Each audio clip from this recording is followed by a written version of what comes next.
we want to look at negative indices for today. We have already looked at the laws of indices in our previous lessons. I'll leave the links in the description below. Also, try to subscribe to my channel so that any video that I upload, you'll be the first to receive it. Alright, so we want to look at negative indices. The big question is, why is it that anytime at all you have a number raised to the power -1, we will have to express it in the form of 1 over that number? In this example, a raised to the power -1 is equal to 1 over a. Why is it so? Let us prove that. I have in my first question a raised to the power 2 over a raised to the power 3.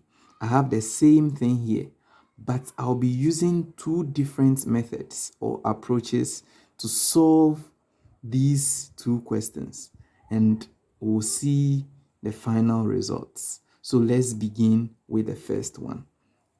Now, we can express this based on our basic mathematics that we know as a times a. That's the numerator divided by the denominator is the same as a by a by a. All right. So if we have it in this form, we can boldly cancel out. A will cancel a. This other a will also cancel this a. What we would have left is the numerator. We have 1 over the denominator is left with a. So this is 1 over a. Let us make this equation 1, or let's just name it 1. Now, let's come to the second one. It is the same thing, but we want to use a different approach.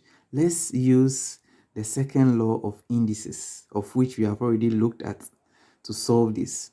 Now, in the second law of indices, we can say that this is the same as a raised to the power 2, because they are dividing, their powers will subtract.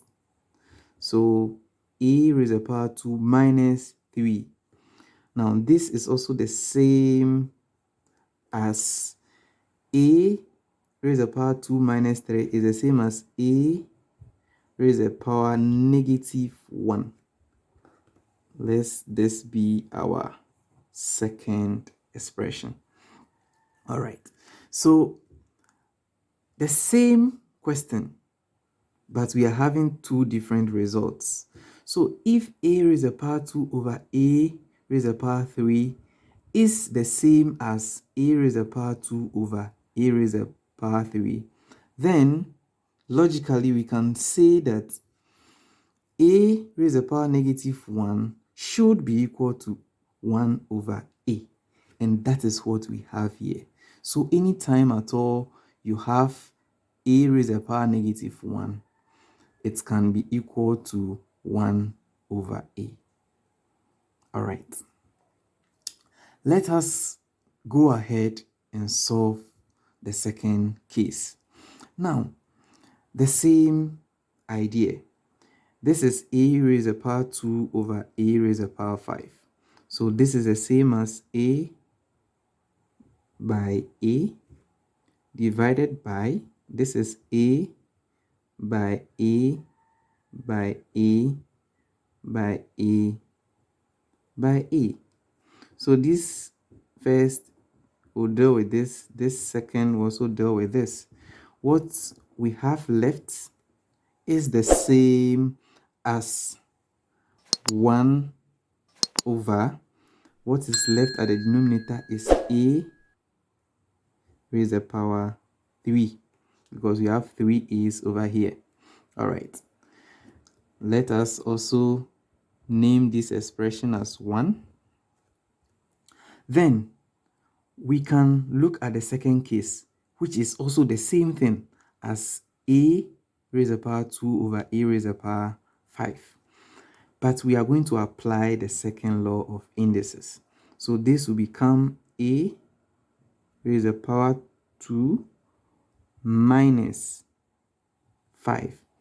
So a raised to the power 2 minus 5 can be expressed as a raised to the power negative 3. All right. So this will also become 2. So what we are simply saying is that if a raised to the power 2 divided by a raised to the power 5 is the same as this, if these two are the same, then we can also say that our results, which is 1 over a raised to the power 3 and a raised to the power negative 3, should also be equal. So we can boldly say and conclude that a raised to the power negative 3 should be equal to 1 over a raised to the power 3. This is simple.